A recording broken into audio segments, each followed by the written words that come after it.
Hello everyone, कैसे हैं आप सब। एक बार पुनः से कोचिंग क्लासेस पर स्वागत है। उम्मीद करता हूं आप सब अच्छे होंगे, मस्त होंगे, बेहतर होंगे, आपकी पढ़ाई बेहतर चल रही होगी।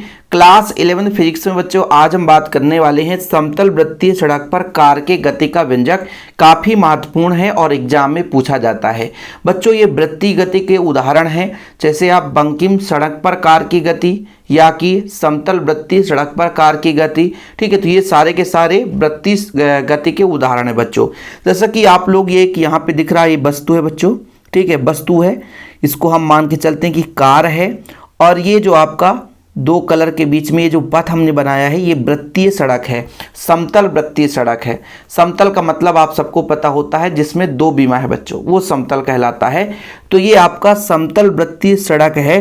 तो इस पर कार मान लो v वेग से गतिमान है, और जिस वृत्तीय सड़क पर गतिमान है बच्चों, उस वृत्तीय भाग की त्रिज्या r है। मतलब एक केंद्र हमने कहा O है, O केंद्र है बच्चों। इस वृत्तीय सड़क के लिए जो वृत्त का भाग बनेगा उसका केंद्र O है, और r त्रिज्या के v वेग से कार जो है वो गतिमान है एक वृत्तीय सड़क पर। तो जब कोई वस्तु गति करता है या कहीं पे स्थित रहता है, तो वस्तु पर बच्चों सीमांत संतुलन की स्थिति में जो पहला बल कार्य करता है, तो वस्तु कहीं भी होगा उसमें जो एक बल होगा, भार होगा बच्चों, वेट होगा, mg के बराबर होगा। भार बराबर होता है द्रव्यमान गुणित त्वरण। द्रव्यमान का मतलब वस्तु का द्रव्यमान, जैसे हमने यहाँ पे कार बना रखा है तो कार का द्रव्यमान, और ये g है बच्चों गुरुत्वीय त्वरण कितना है, यानी पृथ्वी द्वारा आकर्षण बल, इन दोनों के मल्टीपल के बराबर होता है वेट, जो कि वस्तु पर एक ऊर्ध्वाधर नीचे की ओर लगता है, सीधा लंबवत पृथ्वी के तल की ओर लगता है बच्चों। और न्यूटन के गति के तृतीय नियम से आप सबने पढ़ा है कि जितना बल नीचे लग रहा उतना ही अभिलंब प्रतिक्रिया लगेगा, कैपिटल R। तो कार जब वृत्तीय सड़क पर गति करेगा बच्चों, मान के चलते हैं कि O केंद्र है, R त्रिज्या के वृत्तीय पथ पर, R त्रिज्या बच्चों, R त्रिज्या के वृत्तीय पथ पर कार V चाल से या V वेग से क्या है, गतिमान है। तब बच्चों कार पर कौन कौन से बल कार्य करेंगे। एक तो बल आपने यहाँ पे देखा कि वस्तु का भार mg ऊर्ध्वाधर नीचे की ओर, ऊर्ध्वाधर नीचे की ओर, और अभिलंब प्रतिक्रिया कैपिटल R इसके विपरीत ऊर्ध्वाधर ऊपर की ओर। और बच्चों कोई वस्तु गति करता है तो घर्षण लगता है, यदि पहिए में घर्षण ना हो तो फिसल जाएगा। तो भाई साहब ये जब कार गति कर रहा है तो एक घर्षण बल लगता है। जैसे मान लीजिए कोई वस्तु सीधे जा रहा है, उसको मुड़ना है, तो यदि पहिए और रोड के बीच घर्षण ना होगा तो मुड़ ही नहीं पाएगा, वो सीधा सीधा फिसल जाएगा, खत्म कहानी। तो घर्षण बल एक कार करता बच्चों, और वही घर्षण बल जो होता है इस कार को आवश्यक अभिकेंद्र बल प्रदान करता है। जब कोई वस्तु वृत्तीय मार्ग पर गति करता है तो केंद्र की ओर एक बल कार्य करता है बच्चों, जिसे हम अभिकेंद्रीय बल कहते हैं। अभिकेंद्रीय बल का जो सूत्र होता है mv² बटा r के बराबर होता है। नोट कर लेना बच्चों, mv² बटे r के बराबर होता है, mv² बटे r के बराबर होता है, ये होता है अभिकेंद्र बल। ठीक है, इस अभिकेंद्र बल का मान घर्षण बल के लगभग बराबर होगा बच्चों, क्योंकि घर्षण बल ही अभिकेंद्र बल प्रदान करता है। तो कहीं ना कहीं जब कोई वस्तु किसी भी पथ पर गति करेगा तो उसमें घर्षण बल कार्य करेगा ही करेगा। दो सतह के बीच गति विरोधी बल घर्षण बल कहलाता है बच्चों। जैसे आप आगे की ओर जा रहे हैं तो आपके पहिए में पीछे की ओर एक बल लगेगा जो कि घर्षण बल कार्य करेगा। तो गति विरोधी बल, दो सतह के बीच जो गति विरोधी बल होता है वही घर्षण बल होता है। कोई दिक्कत तो नहीं बच्चों। तो हमने माना कि m द्रव्यमान का एक कार है, v चाल से r त्रिज्या के समतल वृत्तीय सड़क पर गतिमान है, तब इस कार पर निम्न बल कार्य करते हैं। एक mg ऊर्ध्वाधर नीचे की ओर, दूसरा सड़क पर अभिलंब प्रतिक्रिया कैपिटल R ऊर्ध्वाधर ऊपर की ओर, तीसरा बच्चों आपका जो घर्षण बल है F वृत्तीय सड़क के केंद्र की ओर, मतलब अंदर की ओर लग रहा है। अब आप समझना, ये जो घर्षण बल है बच्चों, यही वृत्तीय गति के लिए आवश्यक अभिकेंद्र बल प्रदान करता है। तो जो mv² बटा r है ये आपका आवश्यक अभिकेंद्र बल होगा, जो कि घर्षण बल के द्वारा प्रदान किया जाएगा। या तो घर्षण बल के बराबर होगा या तो घर्षण बल से छोटा होगा, क्योंकि अभिकेंद्र बल कौन दे रहा है, घर्षण बल दे रहा है। तो हमेशा क्लियर कह सकते हो भाई कि घर्षण बल से तो ज़्यादा हो नहीं सकता है, क्योंकि घर्षण बल के द्वारा खुद इस बल को दिया जाता है। ठीक है बच्चों, तो यहाँ पर आपको लिखना है, तो भैया यहाँ पे लिख लेना घर्षण बल F का जो घर्षण बल F कार को वृत्तीय गति के लिए आवश्यक अभिकेंद्र बल प्रदान करता है बच्चों। यानी जो घर्षण बल है वो अभिकेंद्र बल प्रदान करता है, और अभिकेंद्र बल का फार्मूला आपने पढ़ ही लिया, F बराबर होता है बच्चों mv²/r। इसके पहले जो इसके जस्ट पहले लेक्चर कराया था, इसलिए तो हमेशा हाथ जोड़कर विनती करता हूँ बच्चों से कि बच्चों आप लोग यदि क्रम से लेक्चर नहीं देखते तो आपको समझ में नहीं आएगा कि सर कहाँ से पढ़ा दिए। तो ये आवश्यक अभिकेंद्र बल होता है बच्चों। और बच्चों यहाँ पर आप थोड़ा सा देखिएगा, यहाँ पे बच्चों जो W बराबर mg है, यानी ये जो भार है वो अभिलंब प्रतिक्रिया के बराबर होगा। क्यों? क्योंकि एक दूसरे के विपरीत है।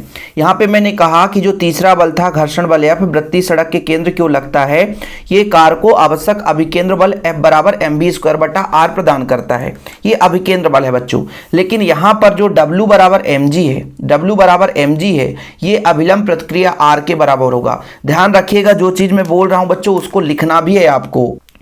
तो ये लिखना है बच्चों, कार का भार जो mg है अभिलंब प्रतिक्रिया R से संतुलित हो जाता है। मतलब जितना बल नीचे लग रहा होता उतना ही बल ऊपर लगेगा। तो R बराबर कितना होगा बच्चों? R बराबर हो जाएगा R बराबर mg। अब मैं आप लोगों को पढ़ाया था, क्या पढ़ाया था कि भाई साहब जो आपका घर्षण गुणांक होता है और घर्षण में क्या संबंध होता है बच्चों।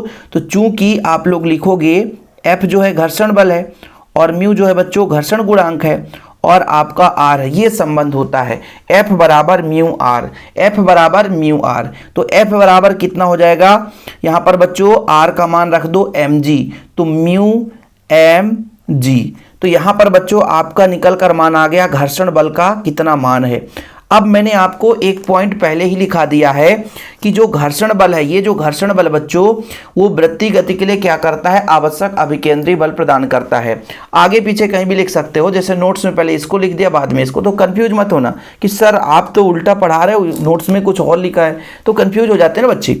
तो कार का भार mg अभिलंब प्रतिक्रिया R को संतुलित करता है। अब यहाँ पर थोड़ा आप लोग समझो कि भाई साहब यदि हम बात करें कि जो अभिकेंद्र बल है वो किससे प्रदान हुआ है? वो घर्षण बल से हुआ है, तो घर्षण बल से छोटा ही होगा, ये कंडीशन है। यानी कहने का मतलब घर्षण बल का मान अभिकेंद्र बल के या तो बराबर हो सकता है या तो उससे अधिक हो सकता है। घर्षण अधिक ही होगा क्योंकि घर्षण से ही जनरेट हुआ है क्या आपका बच्चों अभिकेंद्र बल। तो जिसका जो पैदा हुआ है जिससे, उससे बड़ा उम्र तो नहीं हो सकता है। जैसे बाप से बड़ा बेटा तो हो नहीं सकता, सिंपल है, उम्र की मैं बात कर रहा हूं। तो ऐसे ही यदि हम बल के मान की बात करें तो घर्षण बल से मिला है हमें अभिकेंद्र बल, तो अभिकेंद्र बल या तो घर्षण बल के बराबर होगा या घर्षण से कम होगा। सिंपल है बच्चों। या ऐसा कहेंगे घर्षण बल अभिकेंद्र बल के बराबर होगा या अभिकेंद्र बल से अधिक होगा। तो यहाँ पर मैंने लिख दिया बच्चों घर्षण बल का मान अभिकेंद्र बल के बराबर या उससे अधिक होगा। ये नोट आप कर लेना, ठीक है।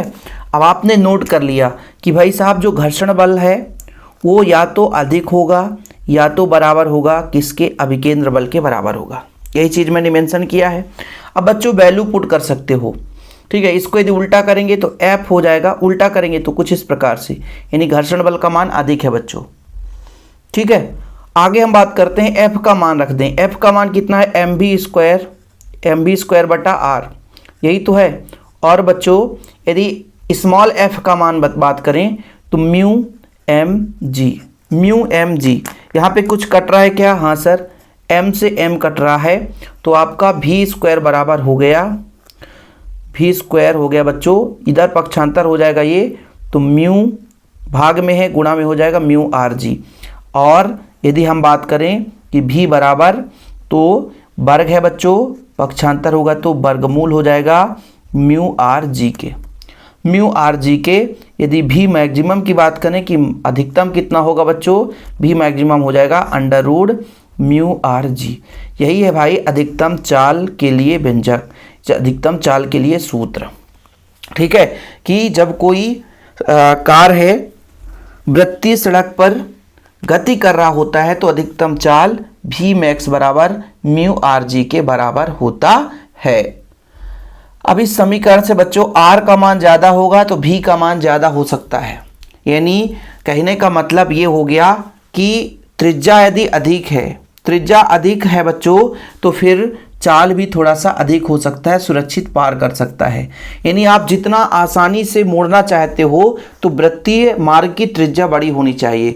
यानी थोड़ा सा जो घुमाव है वो कम ना हो करके, भाई साहब ऐसा देखो, जैसे मान लीजिए एक छोटा सा वृत्त है, पहले आप एक छोटा सा वृत्त ले लो, है ना। समझो थोड़ा सा, ये छोटा सा वृत्त है बच्चों और ये बड़ा सा वृत्त है, तो इसकी त्रिज्या कम है, इसका त्रिज्या बच्चों ज़्यादा है। तो जिसकी त्रिज्या ज़्यादा होगी, ये मान लीजिए वृत्तीय पथ है, तो यहाँ पर चलाना आसान होगा और यहाँ पर थोड़ा सा कठिन होगा। यानी ज़्यादा मोड़ है यदि वो, यानी त्रिज्या कम है। ज़्यादा मोड़ कब होता है? अचानक मुड़ जाए कार, तो भाई वहाँ पर त्रिज्या कम होगी, और धीरे धीरे करके मुड़ रहा मतलब बड़ा वृत्तीय भाग की त्रिज्या बनी हुई है, तो फिर वहाँ पर भाई आसानी से सुरक्षित कार चल सकता है। ठीक है बच्चों, ये स्थित है कि अधिकतम वेग सीमा प्रदर्शित करता है, जिससे हम इस त्रिज्या से जी और म्यू के मान रखने से सुरक्षित हम कार को पार कर सकते हैं। लेकिन ध्यान रखना कि जितना त्रिज्या अधिक होगा उतना ही कार आसानी से पार हो सकेगा। तो ये रहा बच्चों बंकिम बंकिम सड़क के लिए कार की गति तो अगले लेक्चर में कराएंगे। समतल वृत्तीय सड़क पर कार की गति का व्यंजक। और बच्चों नोट्स यदि आपने नहीं लिया है तो नोट्स जरूर ले लेना। मात्र 100 रुपये चार्ज लगते हैं प्रॉपर रूप से ऑल चैप्टर के नोट्स के लिए। जिन बच्चों को हिंदी मीडियम का नोट्स चाहिए शिव कोचिंग क्लासेस का, भाई नोट्स के बिना आप तैयारी नहीं कर सकते ना, तो नोट्स जरूरी होता है। तो कॉन्टैक्ट नंबर आप लोग लिख लेना 96 85 29 91 49 9685299149। ये मेरा पर्सनल नंबर है बच्चों, इस नंबर पर आप कांटेक्ट करके नोट्स ले सकते हैं और प्रॉपर रूप से तैयारी कर सकते हैं। फिलहाल अभी के लिए इतना ही। जय हिंद, वंदे मातरम।